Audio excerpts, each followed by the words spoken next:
Welcome to this Wednesday's jazz guitar lesson, and in today's video I'm going to take a look at the chords to Black Orpheus, show you suggested chord voicings. I'm going to show you the chord shapes and also explain what is happening harmonically and how the chords are functioning.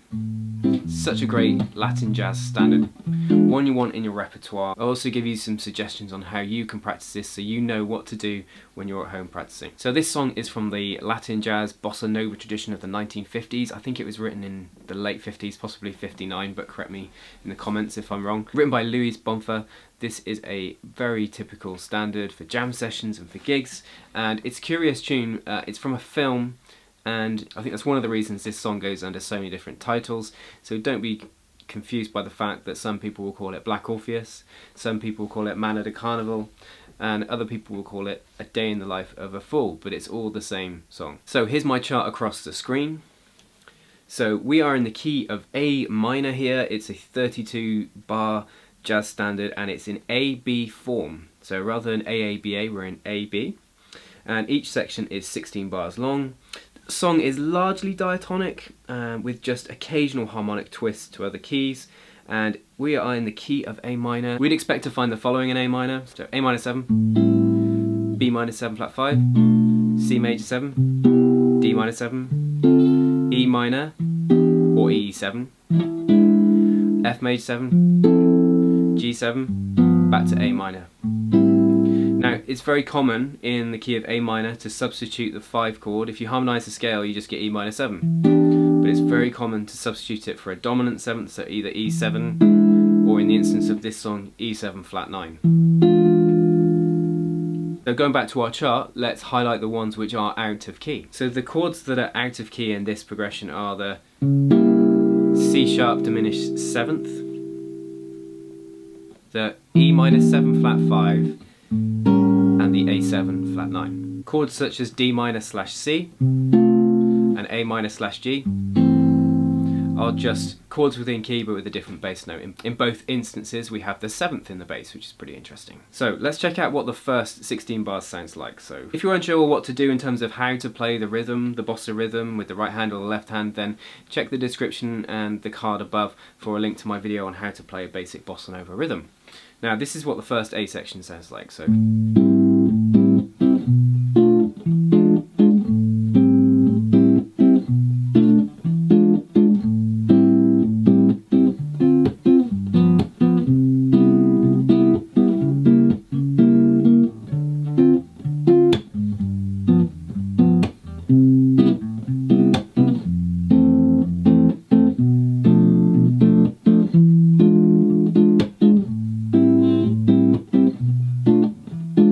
I'm playing the A minors as A minor 7, that's just my personal preference. I think that's pretty common for most people to do that. I think in the real book you'll see it written as A minor, but I just prefer the sound of a minor 7 there, so a bit more richness. So the opening line, we have got the same thing, the same 2 bars repeated twice, and this theme comes up a lot. So we've got chord 1, A minor, to chord 2, B minor 7 flat 5, to E7 flat 9. So it's like a turnaround really. So you do that twice. So 1, 2, 5, which takes us back to A. So twice, chord 1, chord 2, chord 5, chord 1, chord 2, chord 5. So it goes around a nice circle. Line 2, we've got A minor followed by D minor 7, G7 to C major 7, then C sharp diminished 7th. So what we've got going on here, we've got the 1 chord, A minor, and then this 2-5 in the key of C major, which is obviously the relative major of A minor. So we've got D minor 7 being the 2, G7 being the 5, C major being the 1. So we've got A minor, then the 2-5 in C. And you can hear this next chord, quite tense, it's out of key, which is why it sounds interesting. It's also trying to push us somewhere.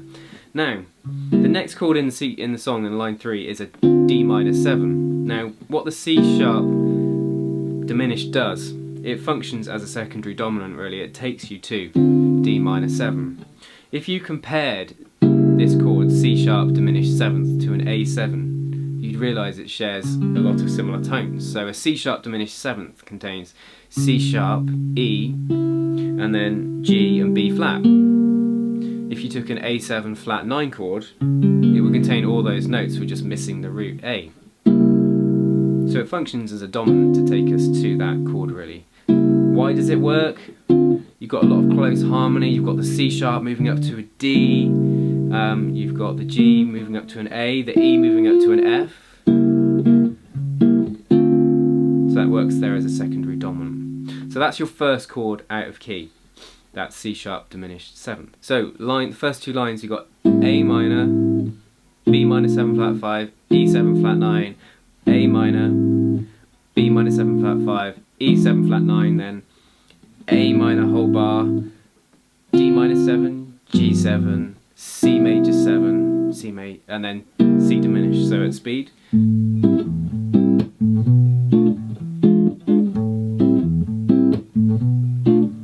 Line 2.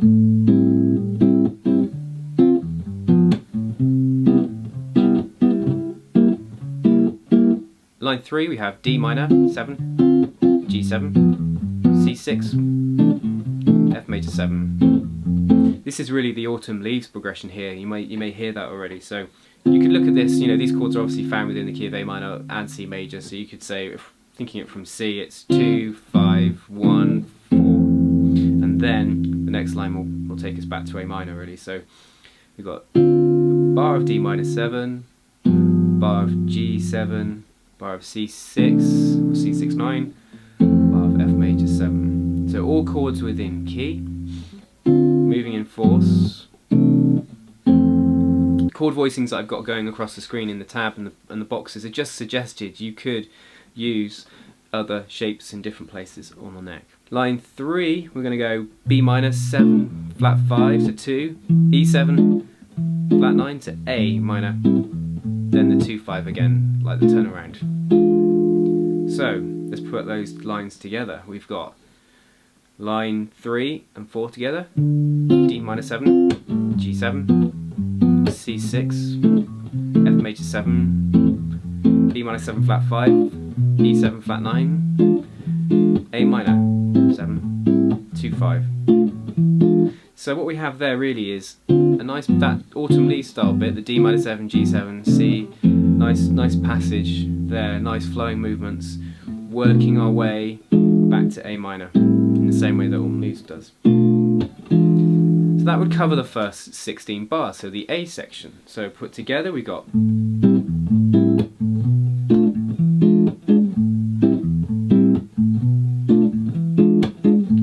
line 2, a diminished chord moving us to the D minor,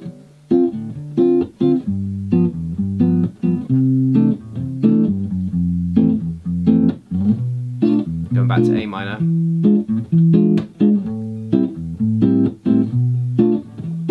harmonically there's only one chord out of key, so if you were soloing over this, it's just that C sharp diminished where you'd have to be particularly careful. So the B section sounds like this.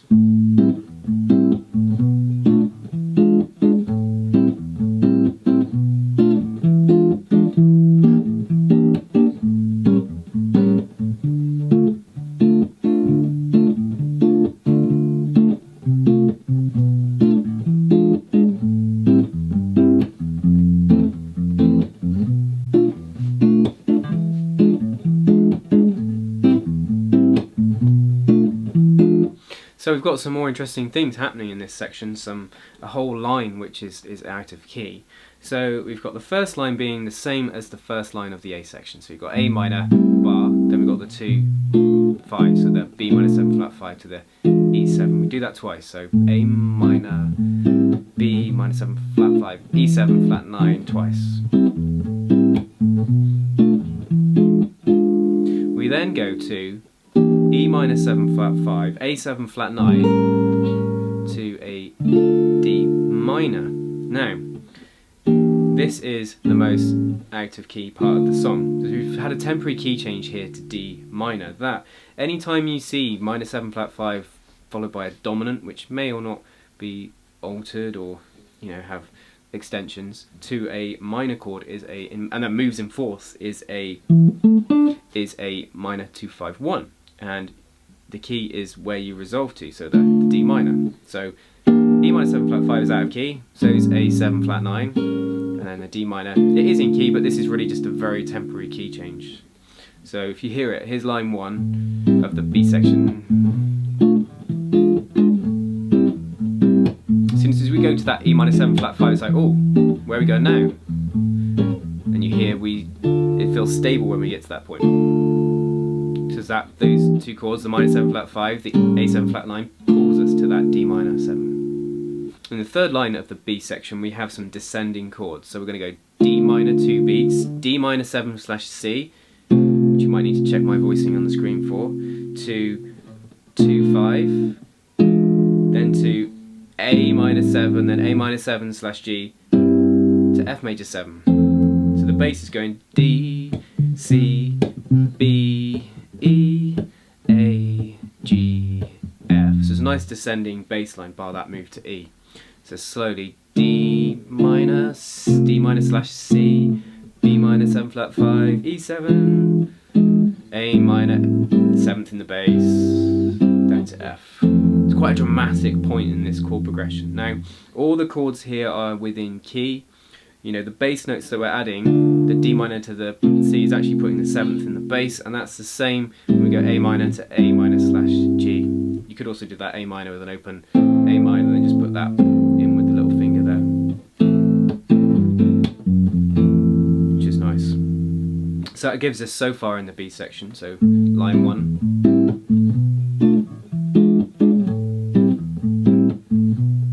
Line 2, the key change. Temporary key change. Then our descent.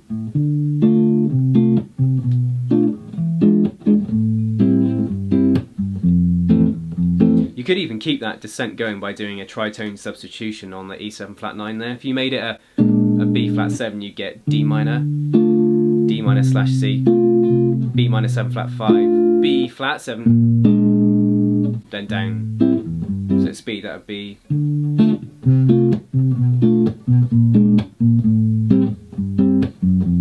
I quite like that. That'd be a nice little substitution to stick in, because it would retain that, you'd get that perfect bass going down rather than at the point of the B having to change to the E and then to an A. It would just be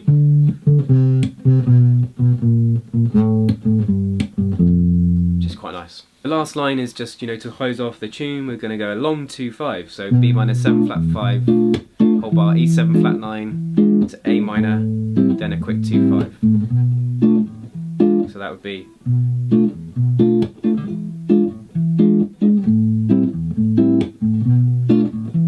so let's go through the whole B section. So line 1.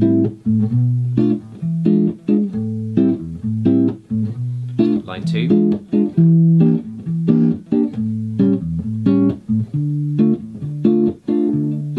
Line 3.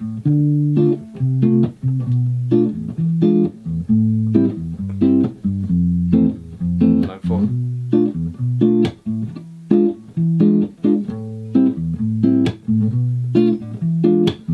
You know, if you finish the song, we're in the key of A minor, so you'd finish on an A minor. So that's a walkthrough of the chords to Black Orpheus. Now, learn the chords, learn the shapes, by all means play them in different positions. Mine else has just suggested places you can play those chords. But it's very important not just to learn the chords to a song, but to learn what's happening harmonically. That just accelerates your learning. It means your soloing over it will be more following of the chord changes, but it also helps you hear where things are going. So if you're ever in a jam situation and someone says, let's do this tune, and you've never heard it and there's no chart, you can busk along because you kind of know the way songs work and the way harmony functions. And say for instance that bit when the E minor 7 flat 5 comes in, which is a complete like, ooh, that's not what I was expecting. It's not what I was expecting, but the next chord I would expect would be an A7 to a D minor. So you pick up these little strategies of composers and you realise them, oh, that's what happens in that song. So make connections, look for similarities between the tunes you're learning. Always try and place it within a harmonic context. What key am I in? What chords should I expect? What chords am I playing that I don't expect to hear? And basics like hear how the progression, certain chords like the C sharp diminished is begging to go to a D minor. You know, if you get that chord again, that's probably what it's going to do. Maybe not, you know, because there's obviously exceptions. Next week's video will be how to play over these chord changes. I thought I'd break it down into 2 videos this month just to make it a bit easier for you guys to follow. If you've got any feedback or comments on today's video, suggestions for ways I could improve, then definitely leave me a comment below. Whether you're an old or new subscriber or brand new to my content, thank you for tuning in today. If you don't already subscribe, then please consider doing so. I'll put a link up on the screen to do that. If you'd like to learn how to do a bossa rhythm, then check out my video on my channel, links on the screen. If not, the other video recommended on the screen is a personal recommendation from YouTube to you from my channel. See you next week.